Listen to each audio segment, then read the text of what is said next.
The morning sun cast long shadows across the purple grass of planet Kepler 442c as Dr. Kim Dae-ho stepped out of the landing shuttle. The air was thick and sweet, filled with the scent of alien flowers that bloomed in colors he had never seen on Earth. His breath formed small clouds in the cool morning air as he adjusted his field equipment. "Readings are stable," called Park So-jin from behind him. The young engineer was already setting up her scanning devices, her dark hair pulled back in a practical ponytail. "Oxygen levels are good. Temperature is perfect for extended field work, Dr." Kim nodded and looked around at his team. Lee Tae-min was busy with his communication equipment, making sure they stayed connected to their ship orbiting high above. Cho Min-ah stood nearby, her hand resting on her weapon as she watched the tree line for any signs of danger. They had been on this planet for 3 weeks now, studying the strange creatures that lived in its vast forests. "Remember, we are here to observe, not to disturb," Dr. Kim reminded his team. "These creatures have never seen humans before. We must be careful." The team moved slowly through the forest. The trees here were unlike anything on Earth. They were tall and thin, with silver bark that seemed to glow in the sunlight. Their leaves were a deep blue color, and they made soft whistling sounds when the wind blew through them. Strange birds flew overhead, their wings making patterns in the air that looked almost like writing. Dr. Kim had spent his whole life studying alien life forms. He had seen creatures that could change their shape, animals that could talk, and plants that could think. But nothing had prepared him for what they were about to discover. They had been walking for about an hour when Lee Tae-min suddenly stopped. "I'm getting strange readings on the communication array," he said, frowning at his equipment. "Something is interfering with our signals." "What kind of interference?" asked Cho Min-ah, her voice sharp with concern. "I don't know. It's like nothing I've seen before. The patterns are too regular to be natural, but too complex to be from any known technology." Dr. Kim felt a chill run down his spine. In his experience, unknown signals usually meant unknown life forms. "Can you trace the source?" Lee Tae-min worked at his equipment for several minutes before pointing toward a thick grove of trees about half a kilometer away. "It's coming from over there. The signal is getting stronger." The team moved carefully toward the source of the interference. As they got closer, Dr. Kim noticed that the normal sounds of the forest were getting quieter. The birds stopped singing, and even the wind seemed to die down. It was as if the entire forest was holding its breath. Park So-jin was watching her scanner with growing confusion. "This is impossible," she whispered. "My equipment is showing that there's something alive in there, but all the readings are wrong." "Wrong? How?" asked Dr. Kim. "The energy signatures don't match anything in our database. It's like the creature is there but not there at the same time." They reached the edge of the grove and stopped. The trees here were different from the others they had seen. They were older, with thick trunks and branches that formed a natural canopy overhead. The light that filtered through was dim and green, giving everything an underwater quality. And there, in the center of the grove, was the most beautiful and terrifying creature Dr. Kim had ever seen. It looked like a wolf, but it was unlike any wolf that had ever lived on Earth. It was large, about the size of a small horse, with fur that was pure white. Not the white of snow or paper, but a white that seemed to glow with its own inner light. Its eyes were red, not the red of blood, but the red of rubies or fire. When it moved, the light around it seemed to bend and shimmer, as if it existed in a slightly different dimension. The creature was lying on its side, and Dr. Kim could see that it was injured. There was a dark stain on its white fur, and its breathing was shallow and labored. It looked up at them with those strange red eyes, and Dr. Kim felt as if it was looking directly into his soul. "My God," whispered Park So-jin. "What is it?" "I don't know," said Dr. Kim. "But it's hurt." Cho Min-ah stepped forward, her weapon ready. "Dr. Kim, we need to be careful. We don't know if it's dangerous." "Look at it," said Dr. Kim. "It's dying. We can't just leave it here." The creature made a soft sound, something between a whimper and a sigh. It was a sound of pain and loneliness that seemed to cut through the air like a knife. Dr. Kim felt his heart break a little just hearing it. "The scanner readings are still wrong," said Park So-jin, her voice filled with confusion. It's like the creature doesn't exist according to our instruments, but we can clearly see it with our own eyes. Lee Taemin was working frantically with his equipment. The interference is coming from the creature itself. It's like it's broadcasting on frequencies we've never encountered before. Dr. Kim made a decision that would change everything. We're taking it back to the ship. Dr. Kim, that's against protocol, said Cho Min-ah. We don't know anything about this creature. It could be dangerous. It could carry diseases. And it could die if we leave it here, replied Dr. Kim firmly. We became scientists to learn about life, not to watch it die. The team worked together to carefully lift the creature onto a portable stretcher. It was heavier than it looked, and its fur felt strange under their hands, like touching liquid light. The creature didn't struggle or fight. It simply watched them with those red eyes, as if it understood what they were trying to do.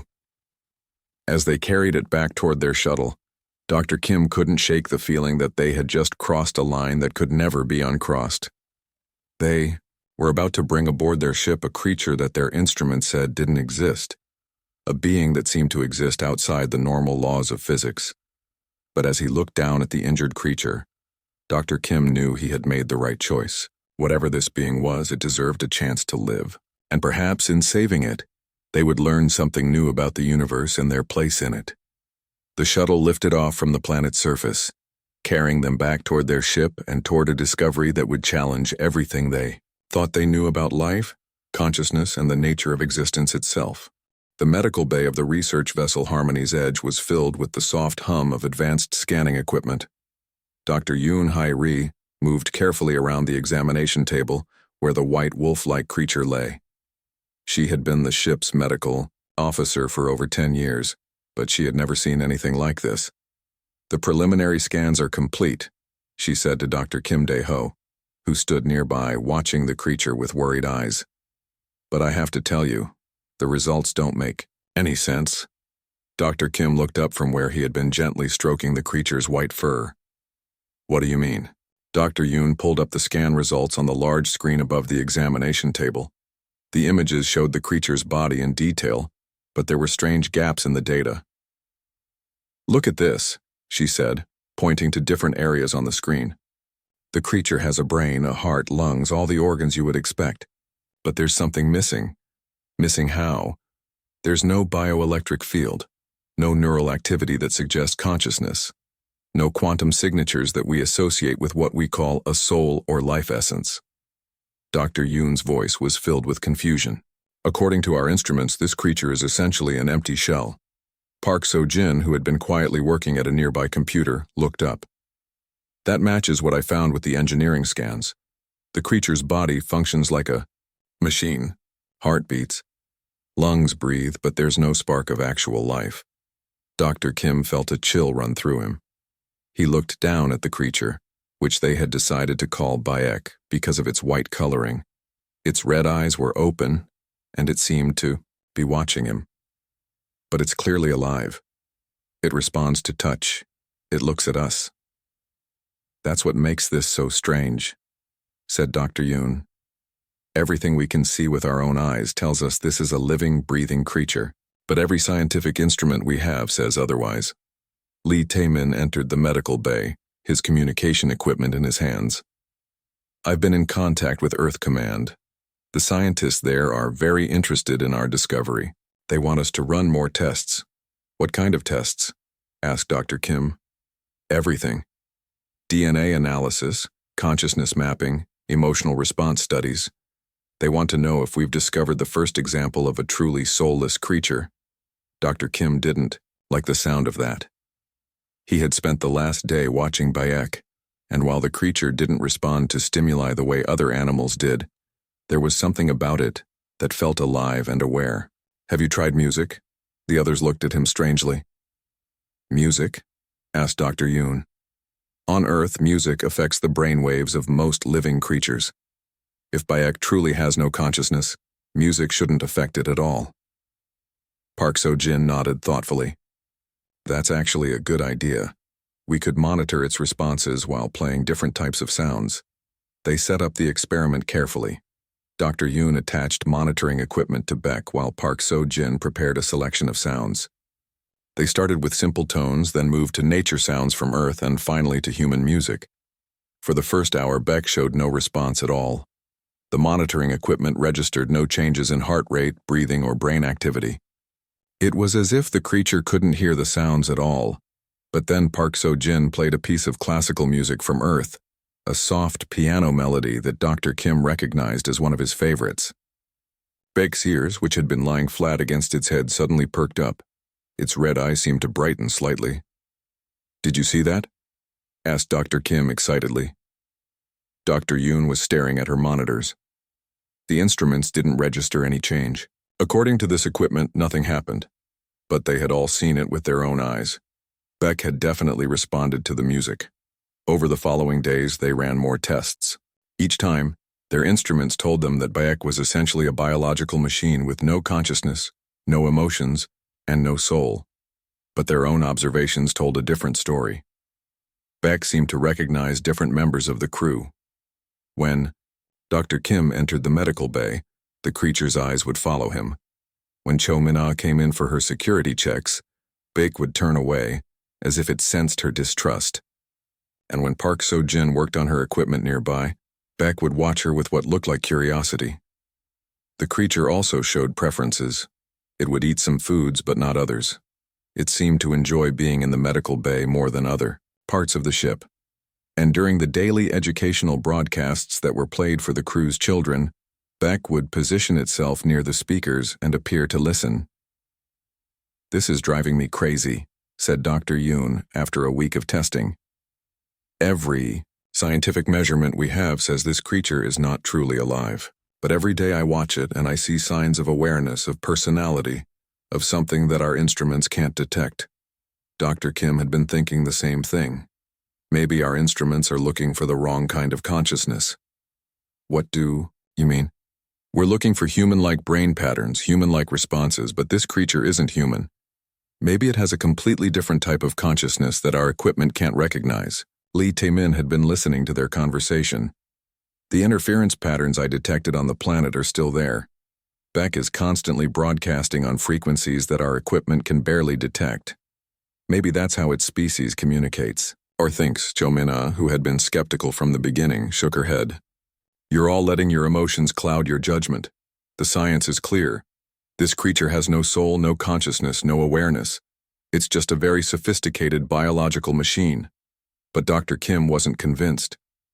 As he watched Beck lying quietly on the examination table, he felt certain that there was more to this creature than their instruments could measure. The question was, how could they prove it? The answer would come sooner than any of them expected, in a way that none of them could have imagined. 2 weeks had passed since Beck arrived on the ship, and Dr. Kim Dae-ho found himself spending more and more time in the medical bay. Despite what all the instruments said, he couldn't shake the feeling that the white creature was aware of his presence. When he spoke softly to Beck, the creature's ears would move slightly. When he left the room, those red eyes would follow him to the door. "You're getting too attached," Cho Min-ah warned him one evening as they ate dinner in the ship's common area. "The creature has no consciousness, it's just responding to basic stimuli." "Maybe," said Dr. Kim, cutting his food without really tasting it. "But what if we're wrong? What if there's something there that we just can't measure?" Park So-jin looked up from her tablet, where she had been reviewing the day's test results. "I've been thinking about that too. The energy patterns Beck emits are unlike anything in our database. Maybe consciousness can exist in forms we don't understand." Before Cho Min-ah could respond, Han Soo-bin rushed into the common area, her face pale with worry. Han Soo-bin was the ship's navigation officer, a calm and steady woman who rarely showed emotion. But now she looked terrified. "It's Ji-woo," she said, her voice shaking. "She's sick, really sick." Han Ji-woo was Soo-bin's 8-year-old daughter, one of 3 children aboard the research vessel. The children lived in a special section of the ship with their families, attending classes and playing while their parents worked. Ji-woo was a bright, cheerful girl who loved to draw pictures of the alien creatures they studied. Dr. Yoon Hae-ri was already in the children's medical section when Dr. Kim arrived. Ji-woo lay in a small bed, her face flushed with fever. Her breathing was rapid and shallow, and she seemed barely conscious. "What's wrong with her?" asked Dr. Kim. "I'm not sure yet," said Dr. Yoon, running her scanner over the child. "Her symptoms suggest some kind of space-borne pathogen, but I've never seen anything like this before. Her immune system is attacking itself." Han Soo-bin sat beside her daughter's bed, holding the child's small hand. She was fine this morning. She ate breakfast, went to her classes, then suddenly she collapsed during afternoon playtime. Dr. Yoon worked frantically, running test after test. But as the hours passed, Ji-woo's condition only got worse. Her fever climbed higher, and her breathing became more labored. The ship's medical computer couldn't identify the pathogen, and none of the standard treatments were working. "We need to contact Earth Command," said Lee Taemin. "Maybe they have information about this kind of illness." But even as they sent the message, everyone knew that help from Earth was too far away. It would take days to get a response, and Ji-woo might not have days. That's when something strange began to happen. Park So-jin was the first to notice it. She was monitoring the ship's systems when she detected unusual energy readings coming from the medical bay where Bayek was kept. "The creature is doing something," she reported over the ship's communication system. Dr. Kim hurried to the medical bay and found Bayek sitting upright on the examination table. The creature's white fur seemed brighter than usual, and its red eyes were focused intently on something beyond the walls of the room. "What's it looking at?" asked Dr. Yoon, who had followed him. Dr. Kim realized that Beck was looking in the direction of the children's section. "It knows about Ji-woo." "That's impossible," said Cho Min-ah. "How could it know?" But as they watched, Beck began to make a sound unlike anything they had heard before. It was a low, deep vibration that seemed to come from somewhere deep inside the creature's chest. The sound was so low that they felt it more than heard it, like standing next to a large engine. "The frequency is exactly 40 hertz, said Park So-jin, checking her instruments. "That's the same frequency associated with healing in several Earth species." Dr. Kim made a decision. "We're taking Bayek to Ji-woo." "Absolutely not," said Cho Min-ah firmly. "We don't know if the creature is dangerous. We can't risk exposing a sick child to an unknown alien." "The child is dying," said Dr. Kim. "Our medicine isn't working. Maybe Bayek can help." "Based on what? A feeling? A vibration?" "That's not science, that's wishful thinking." But Han Soo-bin, who had been listening to their conversation over the communication system, made the choice for them. "Bring the creature to my daughter," she said. "If there's any chance it can help, I want to try." They moved back carefully to the children's medical section. The creature seemed to understand what was happening. It walked slowly beside Dr. Kim, its red eyes fixed on the room where Ji-woo lay. When they entered the room, something remarkable happened. Beck approached the child's bed and lay down on the floor beside it. The low vibration it had been making grew stronger, and Ji-woo's labored breathing seemed to ease slightly. "Her heart rate is stabilizing," said Dr. Yoon, watching her monitors in amazement. Over the next few hours, they watched in wonder as Ji-woo's condition slowly improved. Her fever began to drop. Her breathing became more regular and color returned to her cheeks. All the while, Beck lay beside her bed, maintaining that steady, healing vibration. But when Dr. Yoon tried to move Beck away from the child, Ji-woo's condition immediately worsened. Her fever spiked, and her breathing became labored again. It was only when Beck returned to its position beside the bed that the child stabilized once more. "This is incredible," whispered Park So-jin. "The creature is somehow helping her heal." "It's just coincidence," insisted Cho Min-ah, though her voice lacked its usual conviction. "The child's immune system is fighting off the infection naturally, but Dr. Kim wasn't convinced it was coincidence. As he watched Bayek lying peacefully beside Ji-woo's bed, he began to understand that they were witnessing something extraordinary. The creature that their instrument said had no soul was showing more compassion and healing ability than any of their advanced medical equipment. The question was, what was Bayek really, and how much was it willing to sacrifice to save a human child it had no reason to care about? 3 days had passed since Beck began staying beside Jiwoo's bed. The child's condition had improved, but she was far from healthy. Her fever would spike whenever Beck moved away, and she remained weak and barely conscious. Dr. Yoon Hae-ri was running out of ideas, and everyone could see the fear in Han Soo-bin's eyes. The pathogen is unlike anything we've encountered, Dr. Yoon explained to the gathered crew. It's not responding to any of our treatments. The only thing that seems to help is the creature's presence. But that doesn't make sense, said Lee. Taemin.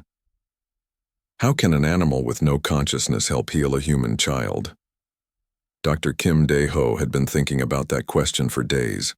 He spent hours watching Baek and Jiwoo, noting every small change in both of them, and he was beginning to see something that troubled him deeply. Beck is getting weaker, he said quietly. The others looked at him in surprise. What do you mean? Asked Park So-jin. Look at it carefully. Its fur isn't as bright as it was when we first found it. Its eyes are duller, and that vibration it makes is getting softer each day. Dr. Yoon checked her instruments. You're right. The creature's vital signs have been declining slowly but steadily. I thought it was just recovering from its original injuries, but now I'm not so sure. That night, Dr. Kim stayed in the medical bay to watch over both Jiwoo and Beck. He dozed, in a chair beside the child's bed, but was awakened around midnight by a change in the room's atmosphere. The air seemed to shimmer, like heat waves rising from hot pavement. Beck was standing beside Jiwoo's bed, its white fur glowing more brightly than Dr. Kim had ever seen it. The creature's red eyes were fixed on the sleeping child, and the low vibration it had been making for days was growing stronger and more complex. What are you doing? Dr. Kim whispered, though he didn't expect an answer. But then something happened that made his breath catch in his throat. Beck looked directly at him, and for the first time Dr. Kim felt a connection. Not words, but something deeper. Understanding, purpose, love. The creature was trying to tell him something. Dr. Kim called softly for Park So-jin, who was on night duty. When she arrived with her equipment, both of them watched in amazement as Beck began what could only be described as a ritual. The creature moved in a slow circle around Jiwoo's bed, its paws making no sound on the metal floor. As it moved, the air around it began to glow with a soft white light. The vibration it was making grew more complex, becoming almost like music. My instruments are going crazy, whispered Park So-jin, staring at her scanner. The energy readings are off the charts. But what they saw next defied all scientific understanding. As Beck continued its ritual, streams of light began to flow from the creature toward Jiwoo. The light looked like liquid starlight, moving through the air as if it had a will of its own. It's transferring something to her, said Dr. Kim in no amazement. Some kind of energy or life force.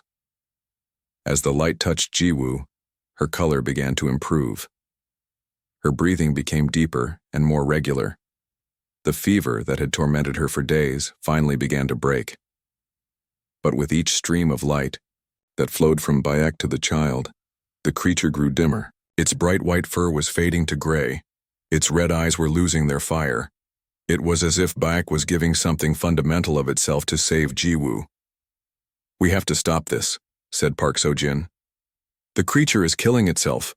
Dr. Kim started to move toward Baek. But the creature looked at him again with those fading red eyes. The message was clear. Don't interfere. This is my choice. The ritual continued for another hour. By the time it was finished, Jiwoo was breathing normally, and her fever was completely gone. She looked peaceful and healthy for the first time in days. But Baek collapsed beside the bed, its once glorious white fur now a dull gray. The creature that had seemed almost immortal when they first found it was now clearly dying. Dr. Yoon arrived and immediately began scanning both patients. Jiwoo's vital signs are perfect, she said in wonder. It's as if she was never sick at all, but the creature... It gave its life essence to save her, said Dr. Kim, kneeling beside Beck. Somehow it transferred its own vitality to heal a human child. Cho Min-ah, who had been called to the scene, stared at the readings in disbelief. This is impossible. Our instruments said the creature had no consciousness, no soul. How could it give something it doesn't have? Maybe we were measuring the wrong thing, said Park So-jin quietly.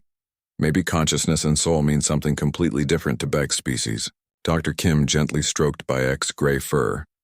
The creature's eyes opened slowly, and once again he felt that deep connection. But this time, instead of purpose and determination, he sensed peace and contentment. Bayek had done what it came to do. Why? Dr. Kim whispered. Why would you sacrifice yourself for a human child you don't even know? The answer came not in words, but in understanding. Beck's species didn't have individual consciousness the way humans did. They had something else, something deeper, a collective empathy that transcended species, a willingness to give everything, for others, even strangers from another world. The creature that their instruments said had no soul possessed the greatest heart any of them had ever encountered. As dawn approached, Jiwoo opened her eyes for the first time in days. She was weak, but alert, and when she saw Beck lying beside her bed, she reached out a small hand to touch the creature's fur. "Thank you," she whispered, though she didn't fully understand what had happened. Beck's eyes brightened one last time, and Dr. Kim could swear he saw the creature smile. Then its breathing slowed, and the red eyes closed peacefully. The soulless creature had proven it had the biggest heart of all. The ship's memorial hall had never hosted a ceremony quite like this one. Dr. Kim Dae-ho stood before the gathered crew, looking at the small platform where they had placed a holographic image of Bayek. The creature appeared as it had when they first found it, with bright white fur and glowing red eyes, before it had given everything to save Jiwoo. "We came to space to study alien life," Dr. Kim began, his voice steady despite the emotion he felt. "We thought we understood what life meant. We thought our instruments could measure consciousness and soul. But Beck taught us that we were looking in the wrong places."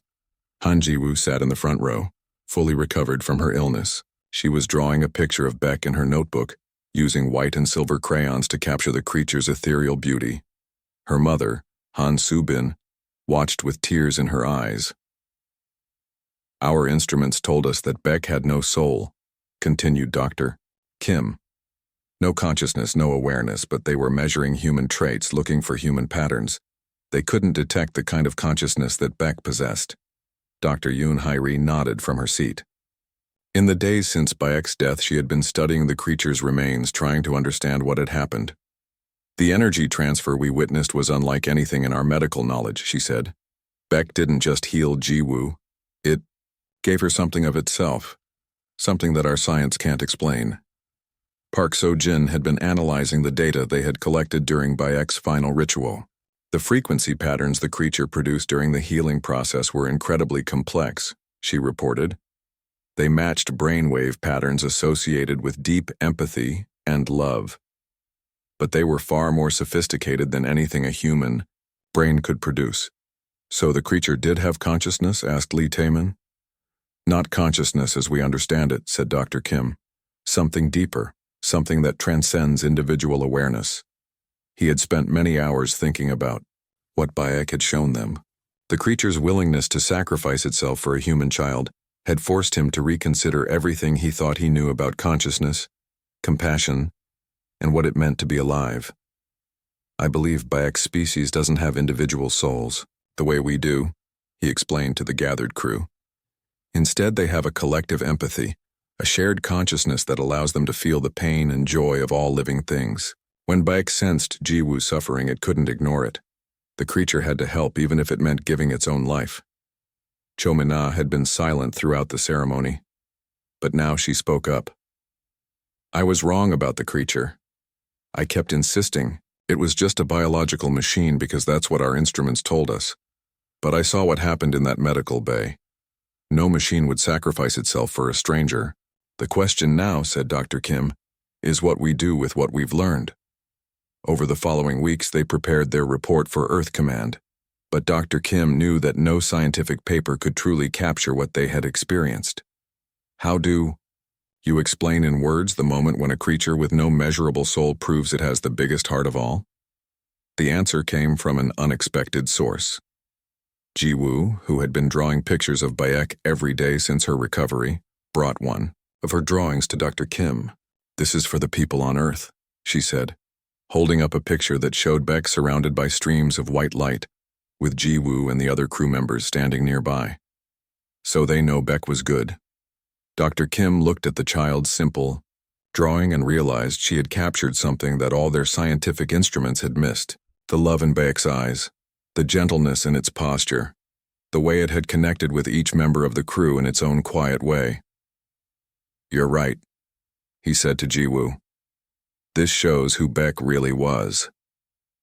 They included the child's drawing with their official report, along with a recommendation that future first contact protocols include tests for non-human forms of consciousness and empathy. But perhaps the most important change was in the crew themselves. They had learned to look beyond their instruments, to trust their observations and instincts when encountering the unknown. They had learned that consciousness could take forms they never imagined, and that love and compassion weren't limited to species that thought like humans. Dr. Kim established a new protocol for their research. Every alien creature they encountered would be treated with respect and compassion, regardless of what their instruments said about its consciousness or soul. They would look for signs of awareness that their equipment might miss, and they would never again assume that a being without human-like consciousness was without value. 3 months later, when they encountered another pack of Bayek's species, on a different planet, they were ready. This time, they didn't try to capture or study the creatures.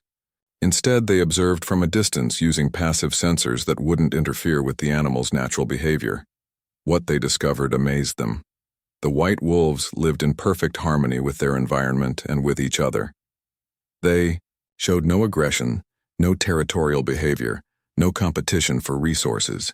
Instead, they seemed to work together as a single organism, sharing everything and caring for each other with a devotion that brought tears to the observer's eyes.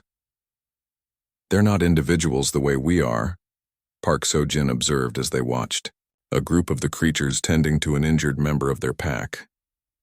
"They're parts of a greater whole, connected in ways we can't fully understand. That's why Beck could sacrifice itself so easily," said Dr. Kim. "It wasn't losing its individual life. It was contributing to the greater life that connects all living things." When they returned to Earth orbit months later, their report caused a sensation in the scientific community. The discovery of a species with collective consciousness challenged many assumptions about the nature of life and awareness. But, for Dr. Kim and his crew, the most important discovery wasn't scientific. It was personal. They had learned that the universe was full of different kinds of consciousness, different forms of love, and different ways of being alive. And they had learned that sometimes the beings who seem to have the least soul are the ones with the biggest hearts of all. In the ship's memorial hall, Bayek's holographic image continued to glow softly, a reminder that consciousness and compassion could exist in forms beyond human understanding.